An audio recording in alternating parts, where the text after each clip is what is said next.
ألا تشتكي عجيب الرود ده بطيبتي السليمانية طيبة جي لشعر باجير بپشتوانیا یانکتی خواستنگو کاندیدین هشتا شعبی در باسی پارلمانتویا کردستانی ببین. کارودانین وی لنک رایا گشتیا کردی چه دبن. کامیرا قریب شروعکاری سیاسی لستودیا کردستان 24 مهوانی منه بخیراتی که کی کامیرا؟ شوتان باش. کی کامیرا تشتکی گلک بالکش یعنی عجیب. نها کسی که ج بابلیون تفگرا بابلیون کل شهر باجیر هزار دنگ تینی و تپ پیوندیه که وی باش به شهر باجیر و پیکاتیا کریستیان جینینه فرق بەڵێ سڵاوتان لێبێ بەڕاستی لە دوێنێەوە کە منە و هەواڵەم بیستووە لەبەرەوەی خۆم شار باژێڕیم بەڕاستی تووشی شۆک بووم بەهۆی ئەوەی کە بە سوکایەتی ئەزانم بە شار باژێڕیەکان لەبەرەوەی شار باژێر لە وەتەی هەیە سەری بۆ هیچ کەسێ نەوی نەکردووە لە ماوەی 32 ساڵی ڕابردووە لەگەڵ ئەوەی بارەگای سەرەکی یەکێتی نیشتیمانی کوردستان لە ناوجەرگەی شارباژێر ڕابووە نەیتوانیوە شارباژێڕیەکان دەستەمۆ بکە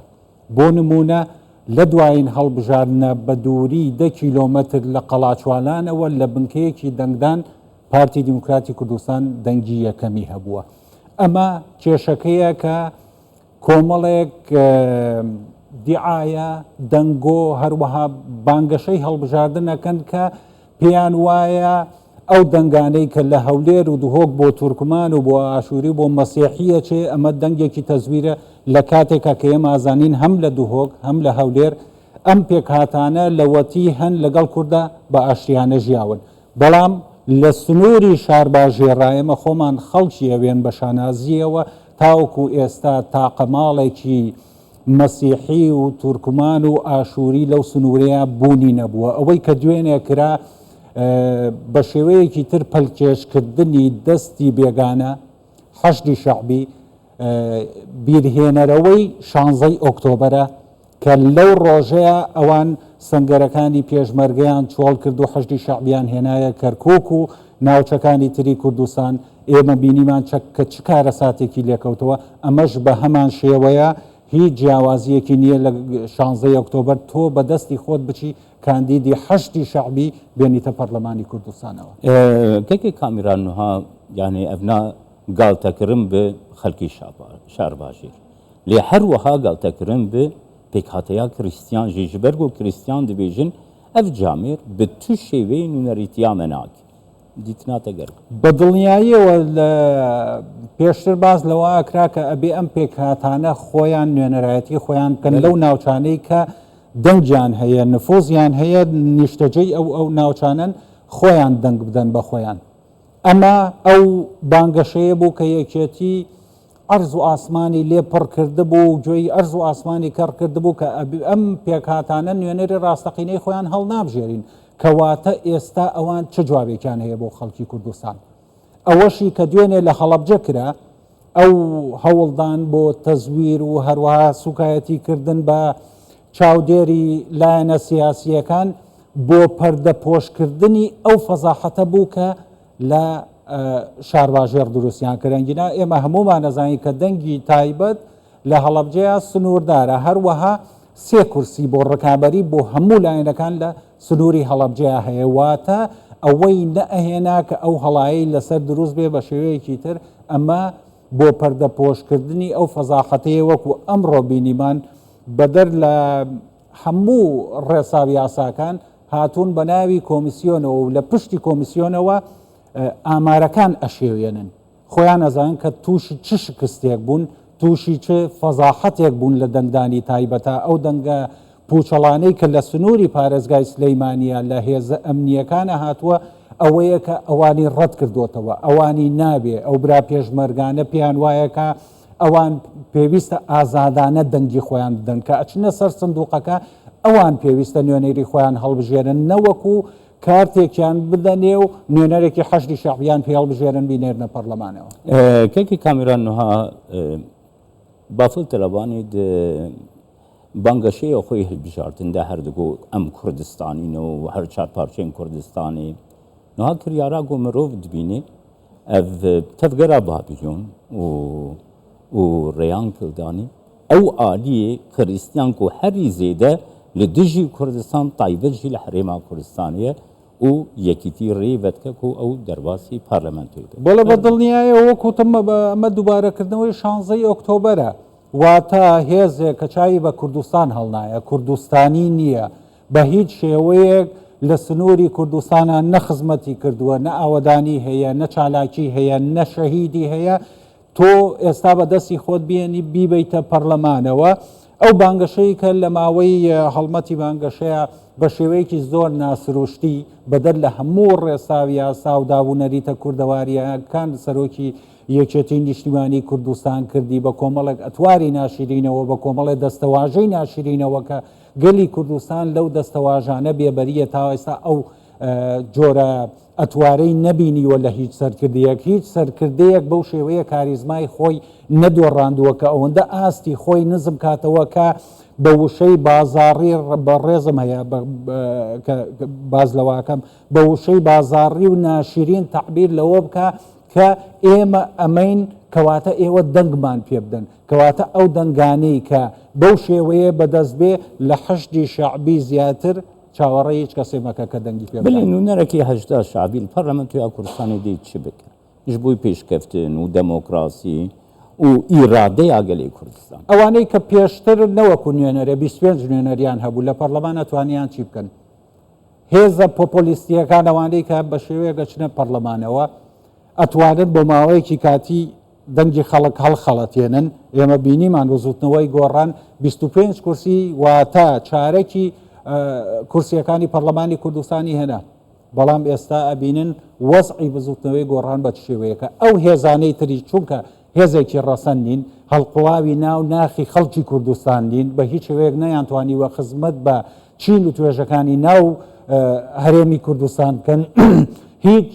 ئاماژەیەکیان نەبووە بۆ پێکەوە ژیانی ئاین و نەتەوەکان لە کوردستانە بە دڵنیاییەوە پاش دەورەیەک لە هەڵبژاردن ئەگەر نەوەکو کورسیەک و دوو کورسی دە کورسیش بێنن بەو شێوەیە پوچەڵە بنەوە هیچ ئەنجامێکیان لێ چاوەڕێ ناکرێت پرۆسەیە هەڵبژاردنێ بوو یەکەم گاف دوهی بوو یعنی یەکیتیان نیشتمان vê pêngava xwe diyar nekirk û baweriye nadê qet raya giştiya Kurdistan بە دڵنیاییەوە ئەوەی کە ئێمە دوێنێ بینیمان لە پرۆسەی دەنگدانی تایبەتە سەرجەم خروقاتەکان لەو سنوورانە بوون کە یەکەتی نیشتیمانی کوردستان نفوزی هەیە بە شایدی هەموو هێزە سیاسیەکان هیچ خروقاتێک و هیچ گوشارێک و هیچ زەخت و زۆرێک لە هێزە تایبەتەکان لە سنووری هەولێر و دوهۆکان نەبووە ئەمە نیشانەی ئەوەیە کە تۆ لە دۆڕان ئەترسی ترسی ئەوەت هەیە کە هێزەکانی تر شوێنت بگرنەوە هەرچەند کە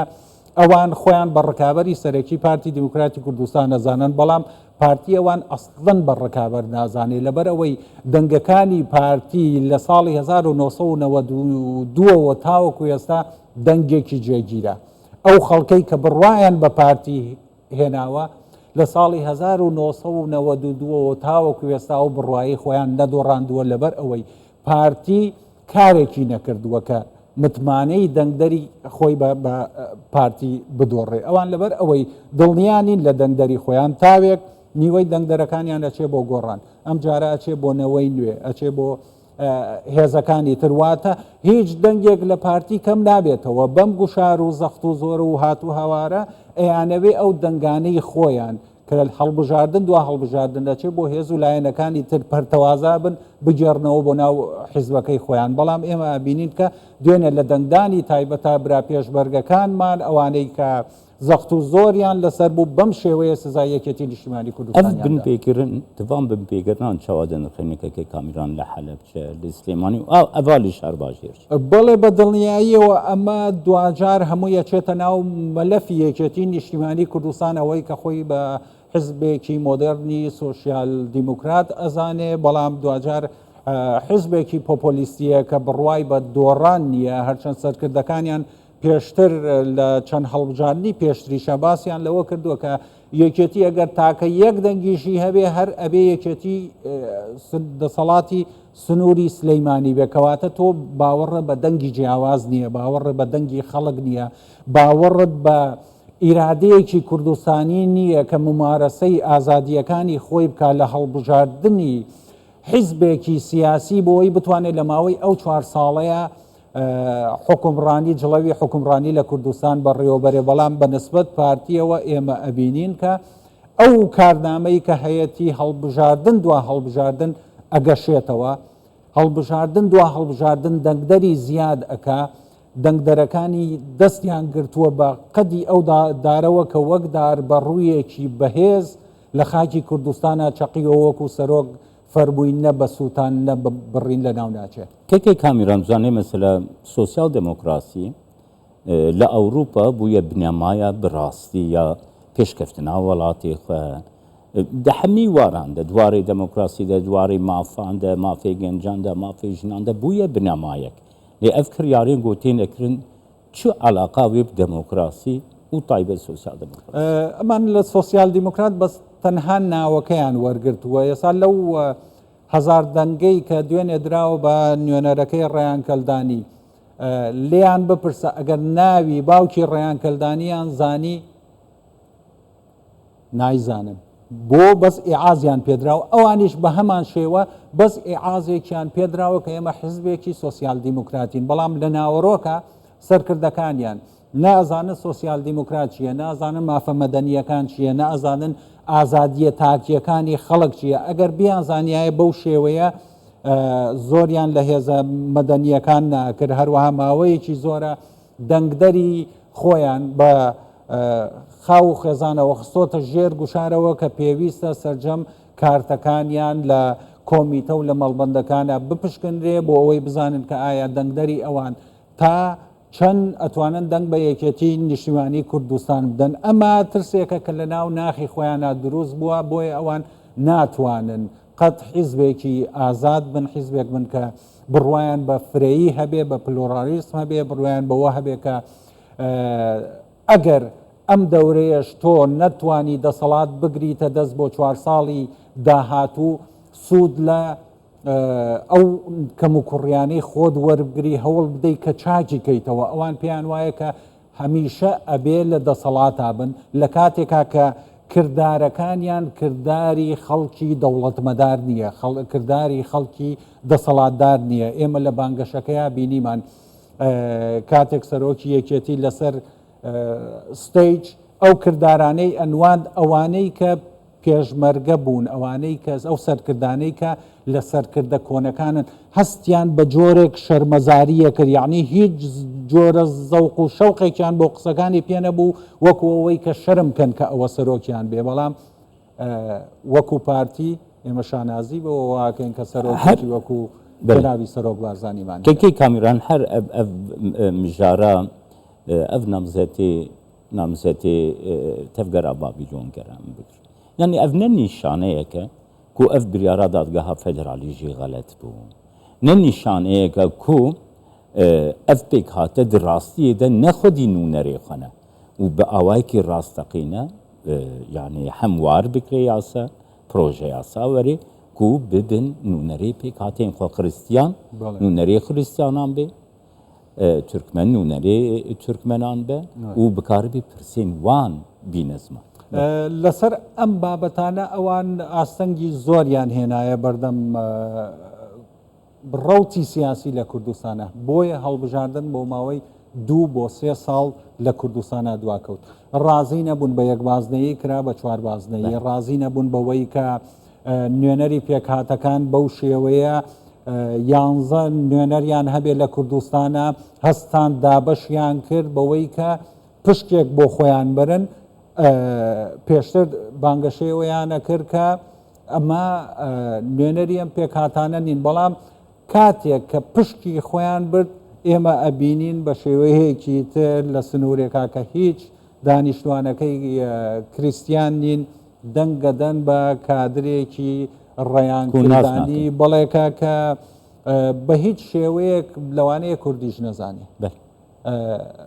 شەرمە ئەوە سبەینێ لە پەرلەمانە خۆی بە نوێنەری شارباژێڕیەکان بزانێت چونکە دڵنییا بە شارباژێڕیەکان خەڵکێکی مرد و نەبەردن خەڵکێکی دەست لێ نەدراون خەڵکێکی سادەن وەکوتم 32 ساڵە لەو سنوورەیە یەکێتی نەیتوانی وە شارباژێڕەکان دەستەمۆ بکە تاوەکو ئێستاژ ئەو خەڵکەی کە لەو سنوورەیە ئەژین خەڵکێکن کە حەزیان بە ئارامیە حەزیان بە ئاسایشە حەزیان بە ژیانێکی مەدەنی و ئارامە ئەزانن کە ئەو ژیانە جگەل لە پارتی دیموکراتی کوردستان کەس ناتوانێت بۆیان بەدیبێنێ گەلێک سپاس کەکەی کامیران غەریب شرۆڤەکاری سیاسی زۆر سپاس خۆشحاڵ بووم